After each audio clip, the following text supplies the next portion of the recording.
Осип Эмильевич Мандельштам родился в Варшаве 2 января 1891 года в еврейской семье. Отец поэта Эмиль Вениаминович был кожевником, мать Флора Осиповна просто интеллигенткой, родственницей, кстати сказать, известного профессора литературы Венгерова. Она хорошо знала русскую литературу и рано приобщила к ней сына. В 1894 году семья переехала в Павловск, а спустя 3 года поселилась в Петербурге. По рассказам матери, главной причиной переезда в жизни родителей в столице было желание дать детям хорошее образование, приобщить их к культуре, сосредоточием которым была в Петербурге. Все свое детство и юность Мандельштам провел в этом городе. Петербург – это сквозная тема его. Он присутствует во всех книгах поэта, в стихах и в прозе. Воспоминания Осипа Мандельштама. Никогда не мог понять я Толстых и Аксаковых, багровых внуков, влюбленных в семейные архивы с их эпическими домашними воспоминаниями. Разночинцу не нужна память. Ему достаточно рассказать о книгах, которые он прочел, и биография готова. Словно гуляка с волшебной тростью, батюшков нежно со мной живет. Он тополями шагает за мостье, нюхает розу и дафну поет. Ни на минуту не веря в разлуку, кажется, я поклонился ему. Светлые перчатки холодной рукою я лихорадочно завистью жму. Он усмехнулся. Я молвил спасибо и не нашел от мучения слов. Ни у кого этих звуков изгибов и никогда этих говор Наше мучение и наше богатство красноязычный с собой он принес. Штун стихотворства и колокол братства, и гармонический проливень слез. И отвечал мне оплакавший Тасса: я к величениям еще не привык. Только стихов виноградное мясо мне освежило случайный язык. Что ж, поднимаю удивленные брови. Ты, горожанин и друг горожан, вечные сны, как образчики крови, переливай из стакана в стакан. В Тенишевском училище Осип Мандельштам учился с 1900 по 1907 года. Именно в журнале этого училища «Пробужденная мысль» в 1907 году состоялся дебют Мандельштама как поэта. Особенной известностью пользовались те стихи из камня, в которых описывались знаменитые памятники архитектуры.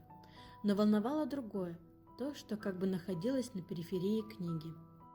Дано мне тело, что мне делать с ним, таким единым и таким моим, за радость тихою дышать и жить. Кого, скажите, мне благодарить? Я и садовник, я же и цветок, в темнице мира я не одинок. На стекла вечности уже легло мое дыхание, мое тепло, запечатлеется на нем узор, незабываемый с недавних пор. Пускай мгновенья стекает муть, узора милого не зачерпнуть. Как бы то ни было, в том же 1911 году Осип Мандельштам поступает учиться на историко-филологический факультет Петербургского университета. Основное время и внимание с этой поры отдано творчеству. Он входит в круг петербургской богемы, печатается в ведущих журналах, общается со многими поэтами того времени. Именно на этот год приходится его знакомство с Анной Андреевной Ахматовой. Произошло концептуальное сближение с группой поэтов, занимавшейся в Академии стиха Вячеслава Иванова. Это был Гумилев, Городецкий, Зинкевич, Нарбурт, отчасти Кузьмин. Они составляли основу порвавшего с Академией цеха поэтов, в котором и родилась идея акмеизма, литературного течения, противопоставившего себя символистам и фигуристам. Встречи с Мандельштамом были всегда не похожи на встречи с другими поэтами, и сам он ни на кого не походил. Он был не лучше и не хуже, а совсем другой. Это чувствовали многие, даже, пожалуй, все. Человек из другого мира, из мира поэзии. Это был человек с душой бродяги в самом высоком смысле этого слова. И обуянный, и безумный, весь в упоении стихом, шел Мандельштам на праздник шумный, полубиблейским женихом. Он шел в толпе, как бы незрячий, покачивая головой, хранитель слов, а не растратчик, навек сдружившийся с Невой. Февральская и Октябрьская революция пережиты Мандельштамом в не многочисленных, но очень емких, глубинных даже, а не просто глубоких стихах. Говорит Елена Тагер. В то время все поэты, читая стихи, более или менее соблюдали законы ритма, но чтение Мандельштама больше, чем ритмично. Он не скандировал, не произносил стихи, он пел, как шаман, одержимый видением. Он попел о войне, о еврейской войне, что с ранней осени 1914 года. Он пропел до конца. Горячие глаза погасли, темные ресницы почти сомкнулись. Осип Емельевич сел рядом со мной, и же будничный, уже вдохновленный. Будет ли опубликованы эти стихи? Боюсь, что мы все долго не будем появляться в печати.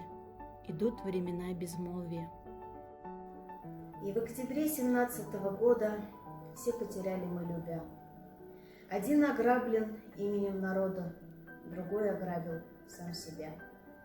Прославим, братцы, сумерки свободы, великий сумеречный год. В кипящие ночные воды опущен грузный лес тенет.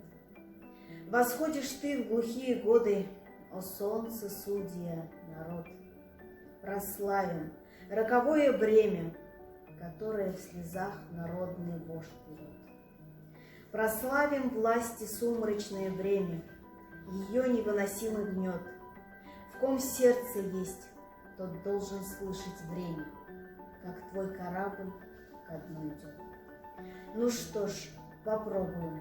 Огромный, неуклюжий, скрипучий поворот руля. Земля плывет.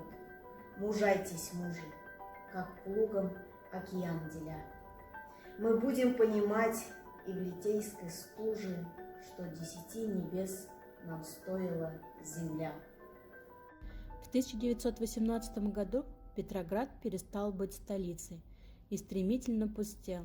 Умирал город-брат, город-звезда. На страшной высоте блуждающий огонь. Но разве так звезда мерцает? Прозрачная звезда, блуждающий огонь.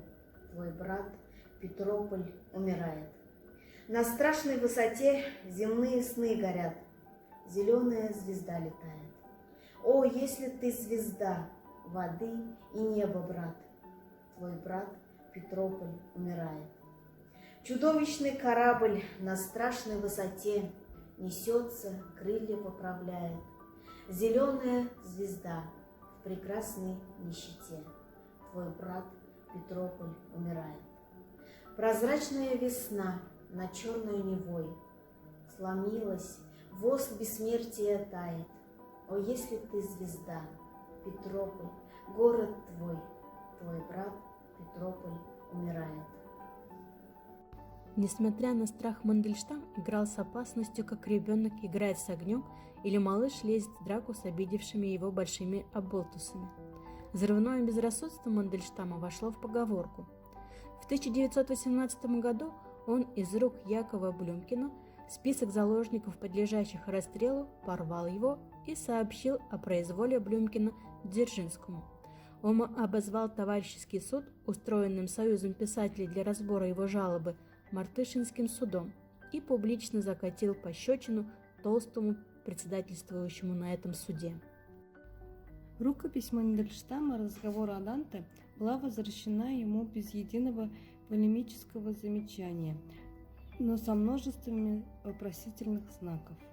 Чур не просить, не жаловаться, цыц, не хныкать, для того ли разночинцы, просохлые топтали сапоги, чтоб я теперь их предал? Мы умрем, как пехотинцы, но не прославим ни хищения, паленщины, ни лжи. Пора вам знать, я тоже современник. Я человек эпохи Москвишей. Смотрите, как на мне топочется пиджак, как я ступать и говорить умею. Попробуйте меня от века оторвать, ручаюсь вам, себе свернете шею. Весной 1919 года Мандельштам уезжает на юг, и в Киеве происходят важнейшие встречи в его жизни с юной художницей из Табунка, киевской артистической молодежи, объединенной в хламе, ночном клубе художников, литераторов, артистов и музыкантов, с Надей Хазиной, ставшей ему женой, ближайшим другом, спутницей в скитаниях и литературным секретарем. Говорят, что русской словесности однажды повезло, когда женой Достоевского стала Анна Григорьевна Снаткина. Но ей повезло и тогда, когда женой Булгакова стала Елена Сергеевна Шиловская, а женой Мандельштама Надежда Яковлевна Хазина. Я свободе как закону обручен, и потому эту легкую корону никогда я не сниму. Нам ли брошенным в пространстве обреченным умирать, о прекрасном постоянстве и о верности желать? Революция, можно сказать, в буквальном смысле оторвала Мандельштама от корня. В первые послевоенные пятилетия его пути ведут из Петербурга в Харьков. Оттуда, спасенный Цибульским от врангельской контрразведки, он перебирается в Батуми, где еще раз оказывается под арестом. Потом живет в Тбилиси. Осип Емельевич возвращается в Петроград. Несколько месяцев зимы 20-21 года поэт прожил в Диске, Петроградском доме искусств, своеобразном пристанище интеллигенции в разрозненном войной городе. Для Мандельштама это было время похорон Петербурга, а смерть Гумилева окончательно превратила Петербург в город мертвых. В конце зимы 1921 года Мандельштам снова едет в Киев, потом уже с Надеждой Яковлевной в Москву. Весной вновь от голода и безбыта отправляются на юг, в Тбилиси. Надежда Мандельштам. В первую минуту, переехав грузинскую границу, мы поняли, что очутились в другом мире. Мы мотались по Грузии на птичьих правах. Чужие и непонятные люди, сбежавшие из нищей в богатую равнодушную страну. Дальше были Новороссийск, Ростов, Харьков, Киев и вновь Москва. О Петербурге не было и речи.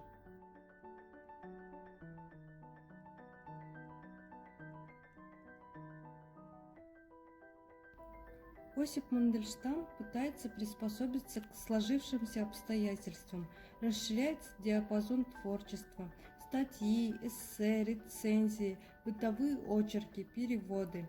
Произведения этих лет разбросаны по периодике всех городов, где он побывал.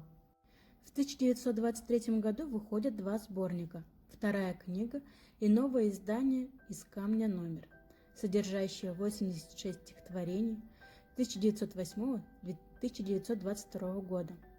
Нельзя не вспомнить еще один сборник 1921 года, имевший название «Последние стихи» и выпущенный автором в рукописном виде в количестве 5 экземпляров. Большой перерыв в поэтическом творчестве наступит в 1925 году и продлится 5 лет.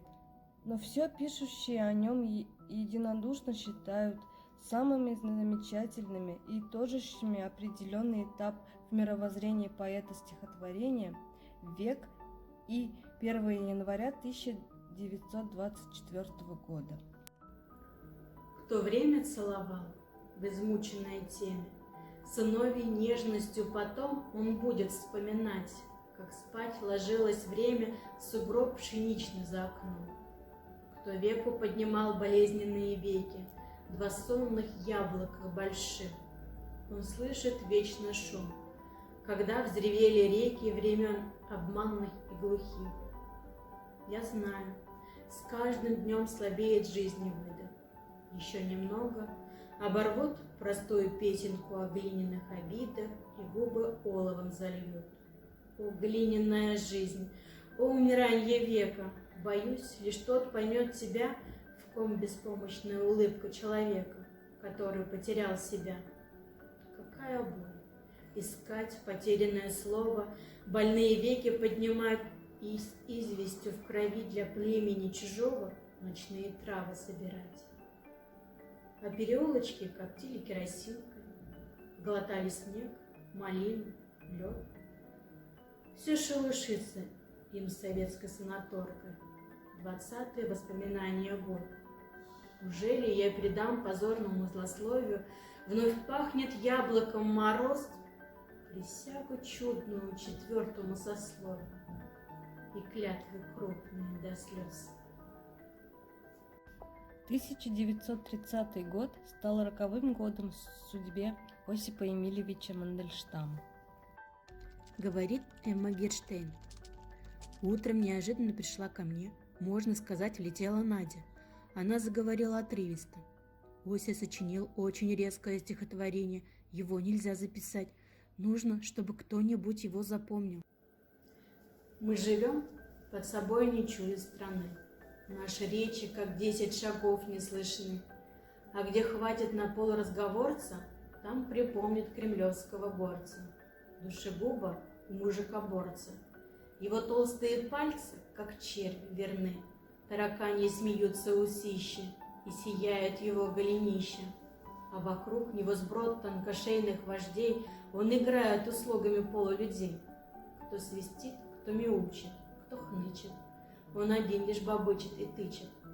Как подкову дарит за указом указ, кому в пах, кому в лоб, кому в бровь, кому в глаз. Что не казнь у него, то малина и широкая грудь осетина. Сталин не был осетином, но эта заключительная рифма звучит как подпись поэта Осип. Подпись под смертельным приговором себе.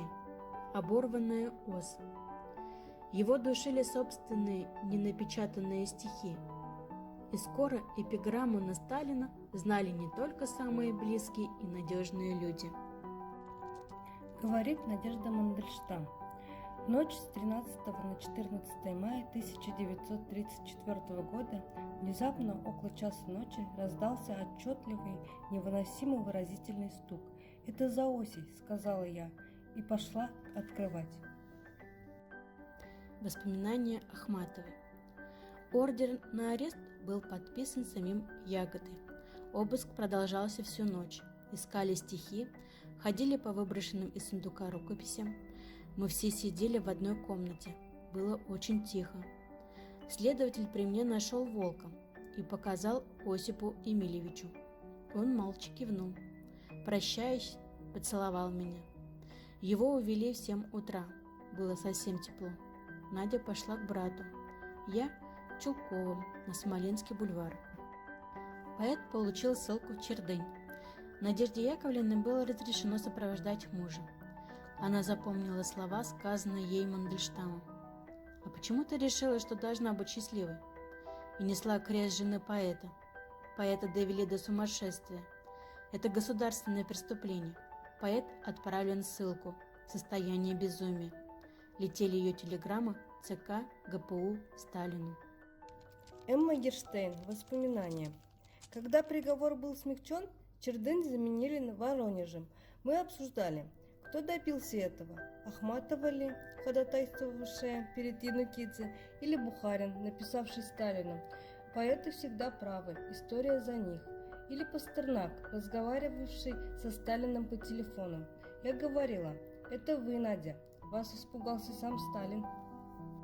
Ужас допросов, ссылки отступал медленно. У поэта были стеклянные глаза, веки воспалены. С тех пор это не проходило. Ресницы выпадали, у него было сломано плечо.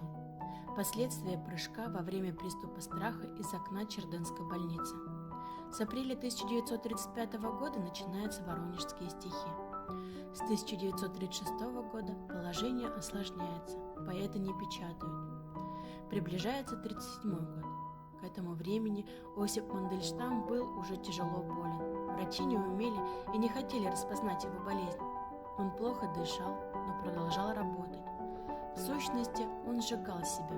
В мае 1937 года Мандельштамы вернулись из Воронежа в Москву. В стране бушевал террор. Разрешения остаться в столице Мандельштам не получил. Медлительнее снежный улей, прозрачнее окна хрусталь, и бирюзовая вуаль, небрежно брошенная на стуле, ткань, опьяненная собой, изнеженная лаской света, она испытывает лето, как бы не тронута зимой. И если в ледяных алмазах струится вечности мороз, здесь трепетание стрекоз, быстро живущих, синеглазых. Воспоминания Надежды Мандельштам. Неожиданно смилостивился Литфорд, выделив нам путевки в дом отдыха в Самотиху. Этот подмосковный поселок стал последним местом жизни Осипа Мандельштама на свободе. В ночь с 1 на 2 мая 1938 года поэта арестовали. Воспоминания Надежды Мандельштам. В комнату вошли трое. Никакого обыска не было. Просто вывернули чемодан, заранее заготовленный мешок. Разговор Мандельштама с военным. «Проведи меня в грузовое, до Чаруста», — попросил Осип. «Нельзя», — сказал военный. Осип Мандельштам. Письмо. Дорогой Шура, я нахожусь в Владивосток-Свистл, 11 брак. Получил 5 лет за КДР по решению ОСО. Из Москвы, из Бутырок этап выехал 9 сентября, приехал 12 октября. Здоровье очень слабое, истощен до крайности, исхудал, неузнаваем почти стал.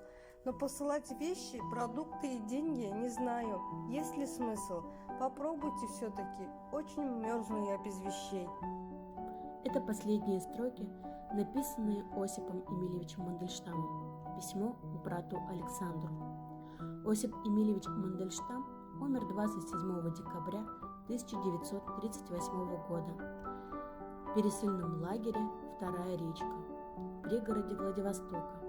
Как вспоминали солагерники, поэта похоронили в общей могиле.